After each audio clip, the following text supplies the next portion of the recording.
Wednesday, August 11, 1880. The New York Times. Lumber and boats on fire. 13 million feet of white pine destroyed. 4 canal boats and a sloop burned. Narrow escape of other vessels. Scenes along the riverfront. Loss over $250,000. The insurances. The Nova Scotian bark Nictaux, which took fire Sunday night and spread flames among the oil vessels at Greenpoint, was the cause of a more disastrous conflagration yesterday. The old hulk, brilliant with the flames of burning oil, floated from the spot where she was beached on Monday into the mouth of Newtown Creek during the following night.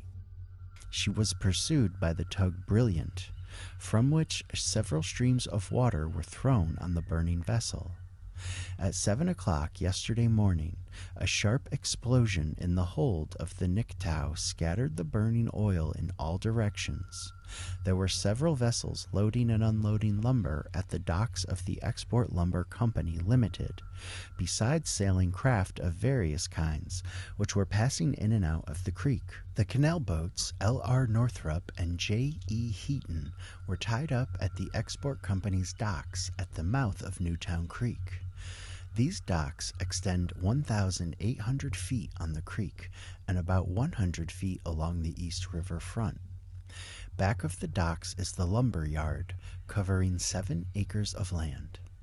The lumber was piled in stacks of several thousand feet each, leaving gangways between the piles wide enough to drive trucks through. There were about 16 million feet of lumber in the yard, most of which was white pine.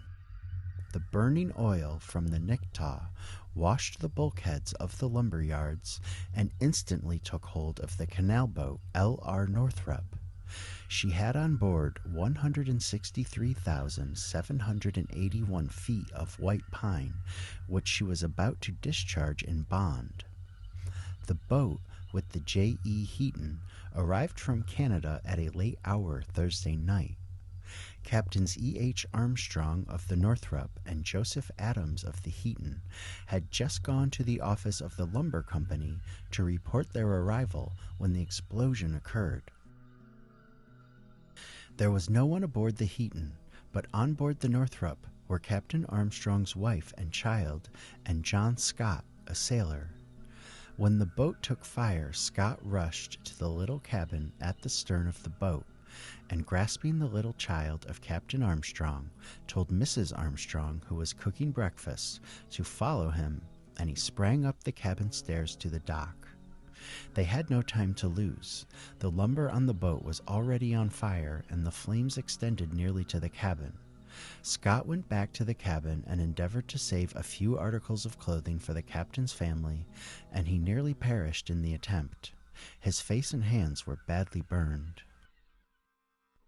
The J.E. Heaton took fire from the Northrup, and in less than 15 minutes both boats were a mass of flames. The Heaton had on board 155,000 feet of lumber. The dock next took fire, and a strong southwest wind drove the flames into the piles of lumber.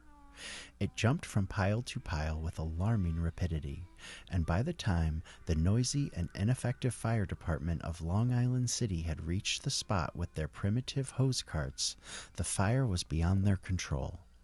Their hose, too, was rotten, and an attempt to use it by the Havemeyer proved fatal. The superintendent of the yards, D.F. Quinn, had telegraphed to the officers of the company in the meantime and sent an alarm to the Brooklyn Fire Department. Propeller No. 4 of the latter department was sent around to the dock, and shortly afterward the fire steamers began to rattle over the bridge from Brooklyn to Long Island City. The fireboat William F. Havemeyer from this city arrived about the same time, and locating on the east river side of the dock, started 3 streams of water in different direction. At this time, the flames from the burning lumber formed a continuous train of fire for over 1,000 feet, while out in the street the rigging of the brig Clytie and the bark James Miller and the sloop Samoset was in flames. The smoke rolled over Long Island City like a fog and could be seen for many miles. The ferry boats from this city to Hunters Point and Greenpoint were crowded with passengers who were attracted to the spot from motives of curiosity.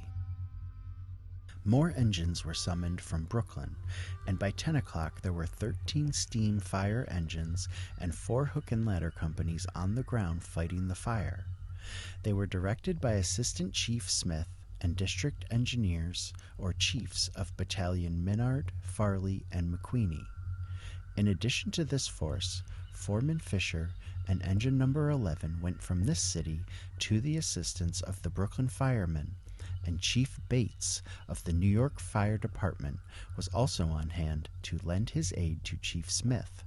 The fire in the yards extended along the East River front to Pier Street, leveling in its course a large shed stored with cedar wood, thence along River Street to Dock Street. Here it was stayed by the firemen in that direction, and it then took a diagonal course to the northeast, burning the company's stables at the corner of Dock and Front Streets, and was again stopped at the office of the company a few feet away from West Avenue. The office is a 2-story wooden building with a wing. The roof caught fire, and the front of both the main building and the wing was burned off. The company's books and papers and office furniture were saved, together with the household effects of the night watchman, who lived in the 2nd story of the main building. The firemen managed to confine the fire within the space described, and the engines played on the ruins all day. The workmen of the company and the hook and ladder companies worked hard pulling down piles of lumber and moving it further north, and about 200 two-wheeled hand trucks were drawn into the lumber yards of William A. Park and Company, where they were parked like a field of artillery. Along the dock in Newtown Creek were the canal boats Napoleon S. and F.R. Richards when the fire broke out. They had brought cargoes of lumber from Canada, which were nearly all discharged. Both boats took fire and were destroyed. The charred hulk of the Napoleon S floated out into the creek and sank soon after the fire was extinguished, and she was pulled out of the way of passing sailing craft by tugboats later in the day. When she took fire, a woman was on board, and efforts were made to assist her to the dock. She was apparently paralyzed with fear and paid no attention to the shouts of the firemen. Just as it appeared that she would perish, the tug Brilliant steamed up to the boat, and the poor woman was lifted by main force from the burning wreck. She went away without giving her name.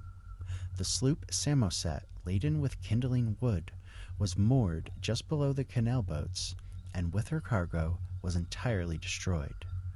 She was valued at $2,000.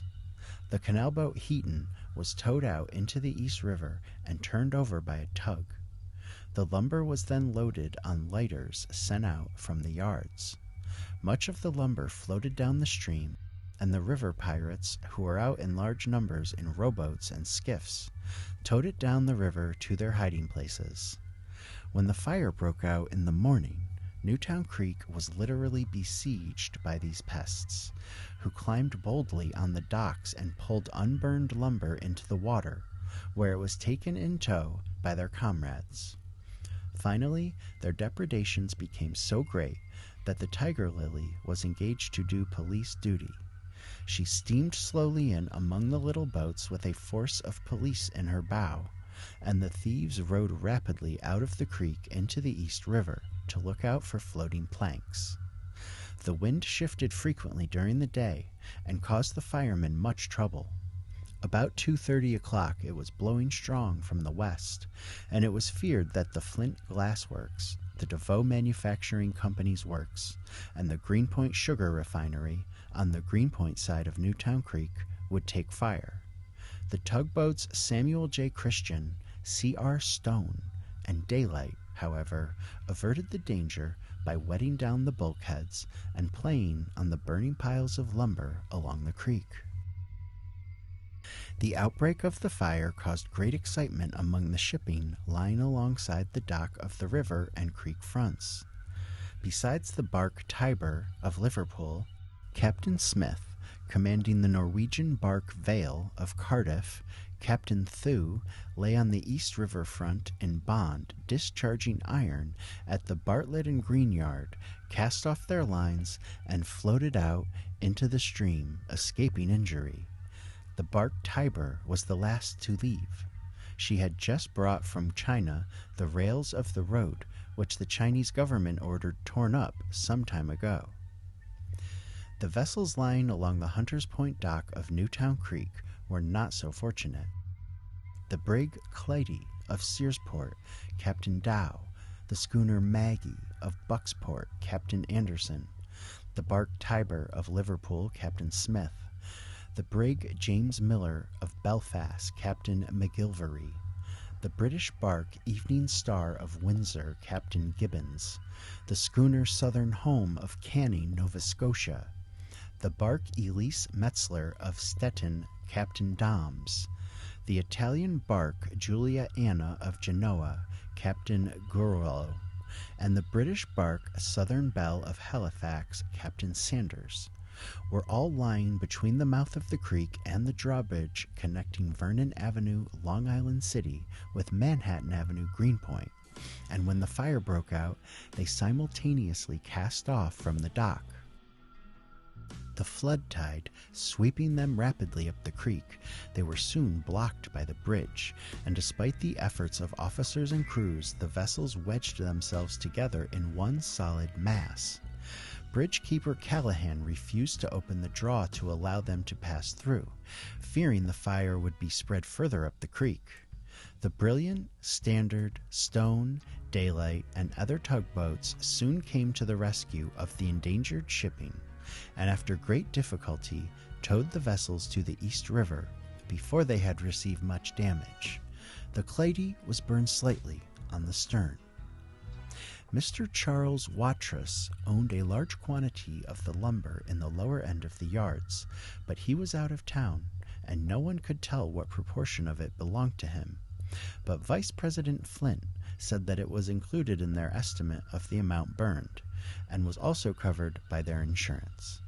The firm estimates that of the 16 million feet of lumber in the yard, 13 million feet was burned, at a loss of between $250,000 and $300,000. The 4 burned canal boats were each valued at $2,000 and were insured for the same amount. The land occupied by the yards belongs to the Union College, of which H.S. Annable is the agent. He estimated his loss by the burning of the bulkhead at $1,000. Superintendent Quinn notified the underwriters last Monday that the burning wreck of the Nictaux was floating aimlessly about the East River and near the mouth of the creek, and he said yesterday that he supposed they would have had it removed. The locality of the fire was burned over on October 7, 1877. At that time it was occupied as a lumber yard by W.R. Grace and Company, and the loss was not far from $200,000. A disgraceful scene happened on that occasion, when the Long Island City Volunteer Fire Department refused to allow the Brooklyn Fire Department to cross the bridge to the fire. The fire then was controlled by the firemen from this city on the William F. Havemeyer and police boat Seneca.